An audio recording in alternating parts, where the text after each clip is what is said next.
And that cough is the reason why, well, one of the many myriads of reasons why we are not having a normal episode today.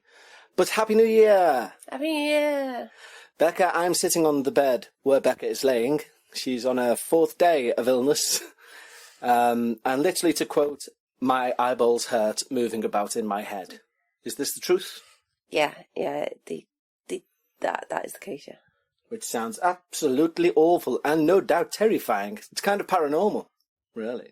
Oh, good. Well, I'm glad it's entertaining for you. It is. It very much is. Yes, so I'd wanted to have...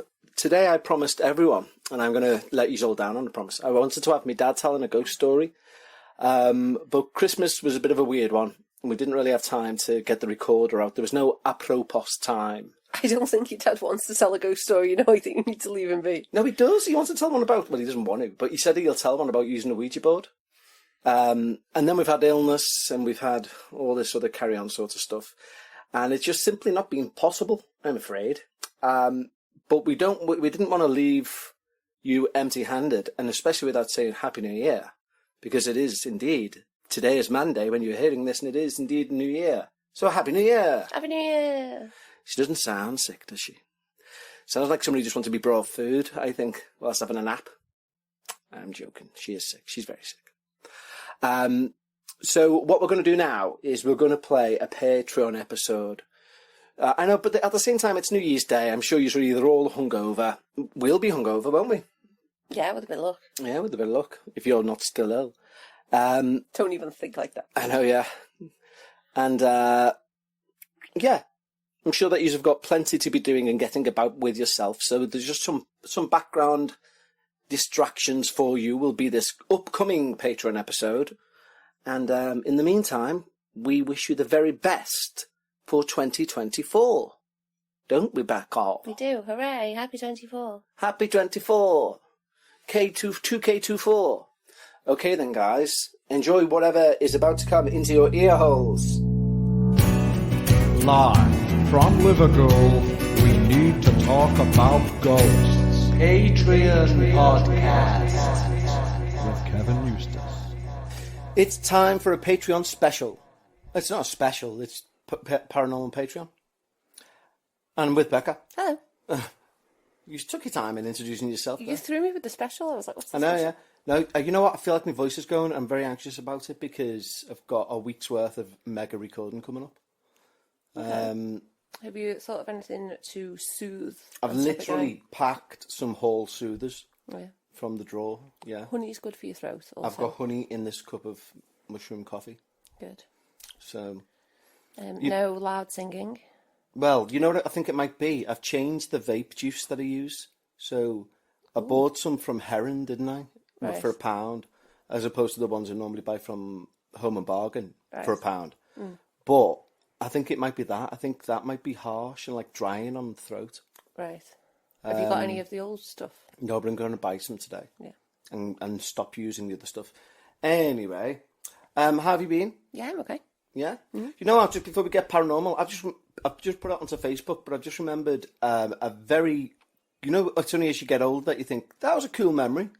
That's like actually like a very good anecdote. Right. I've got a very good anecdote. Okay. Did I ever tell you that when I was 17, I auditioned to be the lead singer of the Pete Best band? Not that I recall. Right, well, Pete Best, do you know who Pete Best is? Name rings a bell, yeah. Pete Best was the first drummer in the Beatles. Yes. And then he was sacked and replaced by Ringo. Right. But obviously he's part of Beatles lore because he was the one who was in Hamburg with them and stuff and all that carry on. Officially one of the boys in the band. Yeah, literally one of the founders. And so anyway, and he's done well from it, obviously. But when the Beatles, one of the clubs the Beatles used to play was a place called the Casbah Club, right? And that was in his house because he was quite well off, or his family were. He had a big house in West Derby. He had a bar in his house. Well, in his basement, his mum ran this club called the Casbah Club. Okay. And that's where Can the you Beatles... imagine anything worse in your house? No. But, I mean, if your mum's running it, what are you going to do? And the Beatles used to perform there, like in practice and stuff. Anyway, I entered this ad in the Liverpool Echo. Now, this is when I'm 17. Mobile phones are just coming out. The internet doesn't exist. well, it exists, but no one has it. And Picture it, Heighton. Exactly. 1992. exactly, yeah. Well, what was it? Would have been 95, maybe 96. Anyway, so I enter this ad in the Liverpool Echo, ring the number, and I'm given a date and a time to go and audition. And it's at... Was it as weird as you suggested then? Do you mean? I was given a date and a time. Well, yeah. Well, that's not weird, is it? If you ring no, anyway. So the audition takes place in the old Casbah Club. Now, I think now it's like a tourist attraction. Right. But then he was just living in the house. Everything was overgrown. And the basement, the old Casbah Club, was kind of just a basement. It was a bit derelict. Anyway, as I go down the stairs, someone's coming up fuming. And they go, don't bother. He's giving it to his cousin. Because they were going to go on a world tour, was the point. And I was like, oh, nice one. And I walked in anyway. And there's no one in this basement or the Casbah Club except for Pete Best and someone else. And they're sat playing chess, smoking a spliff. And I just stood there, like the door had closed, and I'm stood there, and I'm like waiting to be acknowledged. Did you not say hi? Well, then I went, hiya, none. Ooh. Yeah, then I'm like, hello. And then his mate nods at me, like at Pete Best and then at me. And Pete Best goes, he points at a stereo and goes, choose a song and sing it. And goes back to his chess game. So I went over. Now, this is how long ago it was. It was a hi-fi cassette system, right? Right. And there was a book, a handwritten book with a list of Beatles songs on it on one side. And on the next side, it had the track counter number for that song. And written at the top, sellotaped over, it said, rewind tape to start, and then reset the counter and forward to the relevant part. So it was like, I chose I'm Down by the Beatles. Right. And that was like, say, 349 on the counter. So you had to rewind the tape, then reset the counter to 0, and then forward to 349. Yeah, starting a tape at the beginning of a song was an absolute bugger, wasn't it? Yeah, There's no way of exactly, doing yeah. it. Like, there was no way of knowing. So That's why we all loved CDs when we came Yeah, out. exactly, Like, you yeah. can just skip ahead to the beginning of a song. This is amazing. yeah. So anyway, I do that, and I say, is there a microphone? No answer. Okay, they're still playing chess, stoned. So then I'm like, where do you want me to stand? No answer. Oh. So then the fella nods again, so Pete Best turns around, like, frustrated now, and goes, just sing from there. So now, I'm 17, so I'm shitting myself. It's Pete Best. Press play on the tape. Murder, I'm Down. Like, absolutely butcher it. Right. Stop the tape. Wait, nothing. And then I go, I'm done. And he goes, without turning around, okay, thanks, bye. Like, like when we've had a cleaner around before we've had people round. Yeah. Like Dave said, we're done. And we go, okay, thanks, bye. One of them. Right. Yeah. And that was it. That sounds awful. It was awful. But at the same time, it was kind of a cool experience, really, Because if I was successful, not that I would have been at 17, because I looked 17, and he was like a 65-year-old man or something. But I would be within the Beatles family tree, or the rock family tree, like as in, Yeah. when you see that, which would have been cool. But anyway, it didn't happen. Good anecdote, though. Not paranormal. Not paranormal, no. And it's haunted the Casbah Club. I have no idea if it is. Anyway, what we're going to look at today is Supernatural England. Have you got anything spooky that's happened of late before I crack on? No, I do not. No, you do not? No. Okay. Then we will crack on. Supernatural England. It's a book that you bought me from London when we went down to London recently. It's by a lady called, I imagine a lady, called Betty Puttock. Now that sounds like a paranormal author's name, doesn't it? Yes. Betty Is this Puttock. one of those books when we go to these world famous paranormal bookshops and I'm like, what are you going to get? And you're like, oh, nothing. And I'm like, no, we are not leaving here empty-handed. You are going to choose a book. Yeah, I literally say, tomorrow, can we go around all the occult stores? And you go, yeah. And then I always leave empty-handed. Yeah, and we go and we spend hours there and I'm like, just And you end up buying kicking me a my book. heels and not like waiting. And at the end you're like, yeah, no, I'm all right. I'm like, what do you mean you're all right? There's hundreds of books here. Choose one. I'm buying you a book, so help me God. So I thought what we'd do is, we just, as we tend to do on this show, is we would go through, it does it by place as well. So do you want to pick a place in England? You can have Dorset, Durham, Essex, Gloucestershire. Can I add, is there anything in Glastonbury? Where about in England is Glastonbury? Oh, God, this is embarrassing. No, Somerset, is it? South. I think it's Somerset. Yeah, Somerset sounds about right. It's Oh, there's Somerset. country, isn't it? I'm pretty sure it's Somerset. I mean, there's one called Things That Go Bump in the Night, but B won't... Oh, well, have you spilled your coffee? No, I've just dropped a book onto a load of cups. Very close. Turning into an amazing episode, this already. No, but there is one, but it was about 9 pages long, and I don't think you'd like that. No, we won't do that. But here we go. This one's just 2 pages long, Okay. but it's from Staffordshire, Okay. and it's called Driven from His Home. Ooh, Do you want me to tell it, or do you want to tell it? I'll tell it. Okay. Then I shall hand you Betty Puttock's book. Driven from his home. The strange phenomena which were experienced by Mr. Wood and his cousin in a cottage in Longnaw hit the national press. They also succeeded in driving Mr. Wood from his home. Oh. Mr. Wood had returned to the cottage after a stay in hospital, during which his elderly mother had died. Oh. Ah, so he was in hospital, and his mum died while he was in hospital. Yeah, that does sound like it, yeah. Fucking hell. Talk about a run of luck. In the early hours of 15th January 1960, he woke with the feeling that his own hand was being held by another, which was icy and invisible. He told himself that he was being silly and that his imagination was playing tricks on him. Eventually, he went back to sleep. Over the next few nights, his sleep was disturbed by peculiar metallic noises, which he described as being like the sound of the handle of an iron bucket. Then one night, a tremendous crash woke him, a bit like you dropping that book. Yeah. Convinced that a ceiling had collapsed in another bedroom, Mr. Wood went to investigate, but could not find the cause. The next morning he checked again, but all the rooms looked perfectly normal. You sound like your voice is going. Do I? I think it's a touch of hay fever. I hope it is just that. You want to take one of those hay fever tablets, you know? Yeah, maybe It's not worth risking it with you, but you may as well. Oh, fucking right, it's not. You are a podcaster, so I know, you need yeah. to... It's like being a runner for a living. Just take one, and if it using doesn't, your legs. if you take them over a couple of days, if it doesn't do anything, you can stop. But there's no harm in taking it in the meantime, is there? It's just like an antihistamine. Yeah, I suppose. May as well. That's a good point, yeah. Okay, anyway. Back to this poor unfortunate bloke. All the rooms look perfectly normal. An alarmed Mr. Wood decided to spend a few days with friends in Leek. How funny is it? We've got a place called Leek. Yeah. I know. They tried to convince him that the strange events were all in his imagination.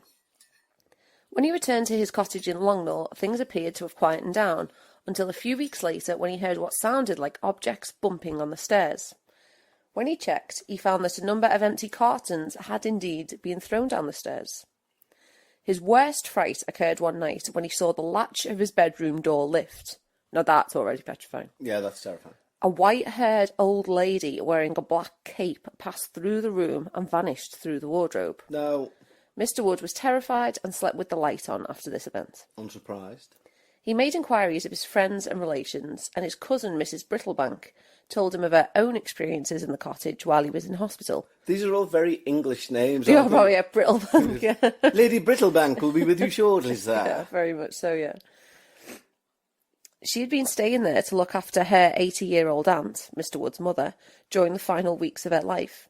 She recalled one night when she had seen strange flickering lights which seemed to appear in one corner of the room, then dart about the room, finally coming to hover over the sleeping Mrs. Wood. Oh, over his mum. Yeah. I was going to say, how did she know? Yeah, yeah. On another occasion, she had seen the bedroom door latch lift and 2 figures enter the room, then disappear. Both of these phenomena had occurred shortly before Mrs. Wood's death. Oh. He also... Psychopomps, maybe? Right. He also discovered that the previous owner of the cottage had experienced ghostly happenings, including one evening when a rug his wife was pegging was torn violently from her lap and hurled into the corner of the room. Their pet cat had fled in terror seconds before the event took place. That's interesting, that the cat fled just before the thing. Before it happened, yeah. Yeah, I do find that really interesting. Yeah. Also, I don't know what pegging is. I assume pegging it out to dry, but not if it's on a lap. Yeah, if it's on a lap, I don't know, maybe some kind of knitting, Yeah, maybe. you presume. Mr. Wood called in the services of a medium who told him that there was a supernatural presence in the building which had some connection with an old man and a dog. She also thought that there could be a body buried under the cottage. Thought. Could. hell of a Thought thing and to- could are very heavy words I there. know, a hell of a thing to break to him. Events began to get more frequent and more disturbing. Lights were switched on and off, heavy footsteps were heard, and the sound of a growling dog coming from the fireplace. Pots and pans seemed to be thrown about, there were sudden drops in temperature, and curtains were ripped down. Mrs. Brittlebank even had a cardigan torn from her shoulders. Fucking hell. Well, that's a bit extreme, isn't it? Yeah. I feel that. The most terrifying event of all took place when Mr. Wood was attempting to relay a flagstone in the floor. He had prized the flag up and had begun to shovel soil from beneath it when Mrs. Brittlebank saw a horrific shape emerge from the ground, then leap away and disappear. It seemed to be a large dog. It's come off the ground. I thought Mrs. Brittlebank leaped away and disappeared. No, she saw it come from the ground, then leap away. Yeah, I thought that Mrs. Brittlebank was like Mrs. Popoff from Rent-A-Ghost, but anyway. Although the cottage was exercised on more than one occasion, things were going from bad to worse. Mr. Wood decided that he could live in his home no longer, and both he and his cousin moved out of the village to live in Leek. Where's his cousin come from? I don't know. Oh, he's Mrs. Brittlebank's cousin. Oh, Mrs. Brittlebank's cousin. Yeah, Okay, that's the end of the story. that's it. Yeah. Leek. The only thing I know about Leek is that it's a line from Half Man, Half Biscuit song. He's got a song called The Light at the End of the Tunnel, right? And it's about him being with a girl who he thinks the relationship's fine, but she is a bit of a party fiend. Right. And he's not. He likes, just chilling out and going for walks and stuff. And the line in it says, and they live in Leek, in the song. Right. And the line goes, but the beacon Leek is weak, so she's moved on, so to speak, with featureless TV producer Steve, and now it's all Eva Cassidy and I think it's Cakewalks in Brittany, and so I can only ascertain that the light at the end of the tunnel is the light of an oncoming train. He's a fucking genius, honest to God. Half Man, Half Biscuits is the Nigel, the main writer, is one of the greatest lyricists of recent decades. Just to say as well, in case anyone did pay attention to me saying that, Google Lark Descending. It's a song about somebody who failed at their dreams of becoming a musician, and it's heartbreaking and it's harrowing and it hits a nerve, but it's also funny because that's what he does.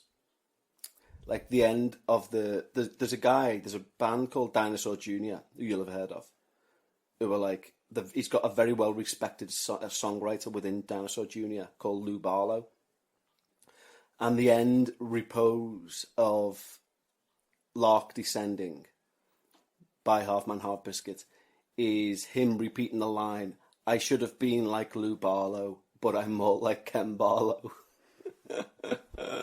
And if you don't know, Ken Barlow's a very straight-laced man in Coronation Street. Which is a British soap opera. Yeah, he's just got an office job and stuff. Anyway, thank you for that, Becca. You're welcome. What is your makings of that tale? Poor Mr. Wood being chased out of his own home. Yeah, he had a tough one. I mean, I like things like that. I often say this: the length of a story, something that short, to have that much information that isn't dwelled on. It's not like Mrs. Brittlebank was doing blah blah blah, and suddenly, fiercely, the cardigan was ripped from her shoulders. Aghast, she ran from room to room. It's just once she even had a cardigan pulled off her shoulders. Yeah, it's quite like boom, boom, boom. With the box, isn't it? For me, that it's kind of the salience of it gives it an authenticity. Okay. I think. Mm-hmm. Yeah. It doesn't say why he was in the hospital. No, it doesn't, actually. But also, I wonder, etymology-wise, the way they say, Thatcher, Margaret Thatcher, may she burn in hell. Kevin. What? It's not nice. As if Margaret, I do not give a fuck if it's not nice. It's just not couth. I don't care. She's akin to Hitler. Anyway. I'm going to stop you there. Anyway. Obviously not. Anyway. But Thatcher, people got the names from what they done for a living in the olden days, didn't they? So yeah. If your name was Thatcher, it'd probably because someone in her past thatched roofs. Yeah. Or was a roof thatcher. Yeah. Go on, what are you People gonna say? might be like West is like from the West. Really? Yeah. It's like, Tony Plummer, for example. Guess what he done? Mr. Baker. Mr. Baker, exactly. What did the Eustaces do? Were they widely renowned for being useless? No. We all, I think, well, you know the history, don't you, of the Eustace? Saint Eustace was hunting a stag, and he wasn't called Eustace at the time. It was a Roman soldier, and they were fighting the Christians and the Catholics. Sorry, they were fighting they were opposed to Catholicism, and he was hunting in the wood. Who was opposed to Catholicism? The Romans, Right. and they were fighting. He was hunting. He was like a commander in the army, and he was hunting a deer. And then out of nowhere, this white stag appeared with a burning crucifix in the centre of its head, in between the antlers. And it said, "Why do you persecute me?" And then he left the wood, converted to Catholicism, and even his army boss, because he was so respected, was like, okay, we'll let you off. Don't worry about it, because we still need you in the army. We'll allow you to be a Catholic. Freedom of religion and all that. Yeah. But, because you're so good in the army. But then that fell sour. And what they ended up doing was, because he is a martyr, because what they ended up doing was saying, no, you are good at the army. You are good at the army, but you need to decide. You're either one of us or one of them. And he went, I'm one of them. And they went, fine. We're going to put you and all your family inside this big, massive bronze bull, and we're going to light a fire under it. Ooh. And that's what they've done in St. Eustace's Square in Rome. Yeah. And there you go. And that's why the Eustace family crest is the Jägermeister crest, which is a stag with a crucifix on its head. There you go. Interesting fact. And it's also the patron saint of hunters. Right. There you go. Well, he didn't hunt the stag, did he? No, he was hunting the deer. I'm sure he's the patron saint of hunters. But we do laugh at that motto. Why do you... Because our family motto, genuinely, is, why do you persecute me? Which is hilarious. And it's so apt. Yeah. It really is. Why me? Like, that. Honestly, I recall thinking at first when... I literally remember my dad. I didn't half feel for him at the time. It wasn't long after my mum died. And he was trying to just, survive and get his head together. And he was working God knows how many hours because the insurance didn't pay out for this, that and the other. And there was a leak in the house. We had a really heavy rainstorm and there was a dripping onto the windowsill in the living room. That must have been coming from, obviously... Wait, I'm just going to open that door for the kitten. She wants to get in. Okay. But it must have been obviously coming from the roof, then through the floor. Becca's just opening the door for the cat because she was clawing at it. And as usual, once opened, the cat just stares at it.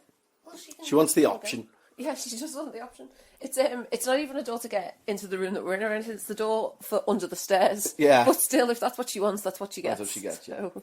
Well, anyway, so he pays some guy. This is why I felt really tight on him, because he didn't have much money. He didn't know where his finances were going. Still trying to work things out after the death of his wife. 3 kids to support. So he paid some fella in the pub to do it on the sly, to put leading on the roof, to fix it. Now the guy that he agreed it with was a little bit gangstery. Right. Let's just say that. So the guy comes round and he does it and my dad pays him. 3 weeks later there's another rainstorm and there's dripping on the living room windowsill again. So my dad, and I understand now as a grown man why, my dad's had his head in his hands and he literally was saying, why is it always us? But what he must have been thinking was, how am I going to confront this gangster and say, you need to come back and fix this sort of job? I mean, in fairness, he did, and the fella did. Did he? Yeah. Well, fair enough then. But he didn't confront him. He Well, just... then wasn't that an overreaction? No, it wasn't like he went to the pub and said, listen, whatever you've done, it was rained again, it's leaked, and the guy was apologetic, come round and fixed it. Yeah, but that's also you through and through. Like, oh, no, why? This is an absolute disaster. What am I going to do? Why am I going to confront this guy? And it turns out he goes to him, he's like, oh, mate, it's still leaking. He's like, oh, sorry, lad, I'll be around tomorrow. And fixes it, and everything's fine. Like, complete overreaction. Exactly, yeah. But when I remember when my dad put his head in the sand and went, why is it always us? I already knew this quote because I looked into the family motto. And I remember thinking, oh my God, I wonder if there is like a, are people's family mottos actually tied into their personalities? It'd be interesting to find out what yours is. I know this isn't paranormal, but it's kind of interesting. I reckon yours would be, it's a pain to always be right, or something like that. It must be something like that. Where's that book about the paranormal, so that this can at least have 2 ghost stories in it and be slightly paranormal? Do you want one about Jane Seymour? It looks a bit long. No, we won't have that one. It is a bit long. Okay. Do you want me to hold that while you... If you hold the microphone, I am struggling to do both. Let me see. Oh, no, that's far too long. What about that Nottingham one? Well, that's the one that's far too long. Yeah, we can have... Another one before that. I think that just says Nottingham is a place. Anyway, we'll have this one. For sale, second-hand car. Okay? Okay. So this one is called For Sale, Second-Hand Car.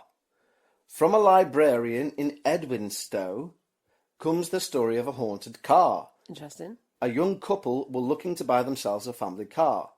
The husband worked at a nearby pit, and his wife had a part-time job in the village. I love the way that's a thing. The village? He worked in a pit. Yeah, I know. It's awful. You know, Well, I was like, what do you mean in the village? Like, what exactly did she do in the village? I like the fact that that's the part you focused on, not the fact he worked in a nearby pit. I mean, it means coal pit, doesn't it, really? I'd imagine. They wanted something affordable and practical, a good clean motor. With these requirements in mind, they toured the local car dealer forecourts. On a Saturday morning in November, they found a vehicle to meet all of their needs, a hatchback in excellent condition at a very good price. The husband, though, was a little suspicious. The paint was too new. He suspected a respray. The mileage was also very low for a car of this reg. He spoke to the dealer, who informed him that it was entirely genuine. The car had only just arrived and was priced for a quick sale. After a test drive, the couple decided to buy it. Terms were agreed, and the dealer promised to forward the logbook as soon as he received it. All went well. The car proved to be an excellent runner. The husband's change of shifts meant he had the car mostly, but when convenient, his wife would drop him off at the pit and have the car to herself. On a dank morning before 7, the tired miner drove home. He'd done some overtime and was looking forward to a hot bath and a long sleep. Up ahead, a milk float stopped on the side of the road. Checking in the rearview mirror before pulling out, he saw something large lurch from one side of the car's back seat to the other. Startled, turn page, he turned his head to see, illuminated by the yellow neon glow of the streetlights, a horribly disfigured corpse whose dead eyes looked straight at him. He slammed on the brakes, narrowly missing the milk float. Transfixed, he stared at the hideously injured body. In terror, he leapt from the car and ran up the road to the milk float. It was some minutes before he could make the startled milkman understand that there was a body on the backseat of his car. Cautiously, they walked back to the abandoned vehicle. Together, they gingerly peered through the rear window, and there was nothing there. They searched the area, and nothing. Sympathetically, the milkman suggested that perhaps the miner had been working too hard and had experienced a hallucination. Calmer now, the miner agreed and continued on his way, deciding to say nothing to his wife, in case she might worry. God bless you, ladies, and your mild-mannered... sensitive constitutions. Yes. On the day shift once more, it was his wife's turn to have the car. After a busy morning at work and the week shopping to do, she called in at a petrol station to fill up. Whilst paying at the counter, her attention was suddenly drawn to the car. "Someone's stealing my car," she cried, and dashed across the forecourt. Grabbing open the door, she froze in terror as a body, terribly mutilated, fell out onto the tarmac. Screaming, she ran back to the garage shop. The equally terrified assistant calmed her down and rang the police. Both were too disturbed to approach the car themselves and waited for the police to arrive. To their relief, they were quick to respond. However, the officers found no trace of a body, no blood, no signs of violence, nothing. The policeman understandably insisted on a breath test. This proved negative, and after the careful reassurance of the officers, the lady went home. On collecting her husband from work, she was surprised by his grave and silent attention to her story. We know why that is, don't we? Because he witnessed the same thing. I didn't want to tell you this, he said, but I saw the same thing but thought I imagined it. Later that same evening, a policeman visited the couple. He informed them that the car had been run through the police computer and it had been in a fatal accident. It hadn't been written off, as only the rear of the car was damaged in a freak accident with a lorry that left a passenger dead. The next morning, an envelope arrived in the post, a 10-page. It was the logbook showing the car had had 6 previous owners in 2 years. Immediately they decided to get rid of it too. That same morning, the husband returned the car to the dealership and he was offered £200 less than he'd paid. But he accepted without hesitation and the dealer asked no questions. Perhaps the car is now waiting for someone on a forecourt. Full sale, excellent condition, haunted. A modern myth or a cautionary tale? Either way, caveat emptor, let the buyer beware. Why would it be a cautionary tale? It's not like it was a complete bargain bucket thing. They literally said it was a good price and good condition. Yeah, and what does caveat emptor mean? It's Latin, clearly, but for what? Is it what they kind of say? Does it mean like as in the terms and saying goes, conditions? or something? I don't know. Is it something to do with like within the caveat of something is buyer beware? I don't know. Like a kind of thing for terms and conditions. I'm going to pause and Google. Okay, caveat emptor, the principle that the buyer alone is responsible for checking the quality and suitability of goods before a purchase is made. Caveat emptor still applies when you're buying your house, for example. Okay. That's an interesting one, isn't it? Mm-hmm. Didn't know that. Yeah, I like that. I like that story. Interesting that the body actually fell out onto the forecourt. Yeah, and they that's what both she witnessed it as well, allegedly. Because the forecourt Did it assistants... confirm that they both witnessed No, it? it implied it. Yeah, because the forecourt assistant, it said that the forecourt assistant was also scared, but that might just be because this woman's screaming. Yeah. You know, it also made me realise as well, and it's down to modern cars and the fact that it would be harder to do with modern cars, and it's also a very good thing. But do you remember, you might not remember this because there's a decade between us, but going back again to the 90s, there was a high rate, you were often told to keep an eye out for, I think they were known as ringer cars, and it was basically 2 halves of a car that had been welded together. So let's say there was 2 Ford Cortinas in an accident. Right. One had been smashed up at the front and was a write-off, and one had been smashed up at the back and was a write-off. You would get some unscrupulous people who would buy both for like a tenner each because they're writ off, cut them in half, weld the 2 pieces that weren't damaged together, file down all the serial numbers, and sell it as a car for like $2,000. I don't see what could possibly go wrong there. Exactly, yeah, but it was a well-known trick. But you couldn't do it with the modern car. Do you know what I mean? You wouldn't think. You wouldn't think so, but, you know, anyway. So there you go. Anyway, Did they do it with the left side and the right side as well? I highly doubt. I mean, also... Well, why is that? Hilarious. I don't know, yeah. I just think it'd be harder to because you'd have to sew the seats together, wouldn't you? It'd be Yeah, much but that's not fucking going to be the harder. hardest part of it, is It it? would be. Sewing the if you're welding a car together, sewing the seats is going to be the thing that puts you off, isn't No, but it's easier to you know, imagine like being in the back of a car where your feet are, and that's where you cut where the feet are. So you basically just put them you're welding around the outside of a car, as opposed to right through the fucking middle, sewing the seats up. All right, well, maybe you'd just weld round the outside anyway, but you'd keep like one set of the seats. It's a good point back. Well, hopefully we never have to get into the illegal car trade and we'll never find out. But either way, thank you for joining me on the Paranormal Patreon. You're welcome. And we'll speak to you tomorrow for a Reddit corner. You shall. Okay. Tatty bye. Bye, guys.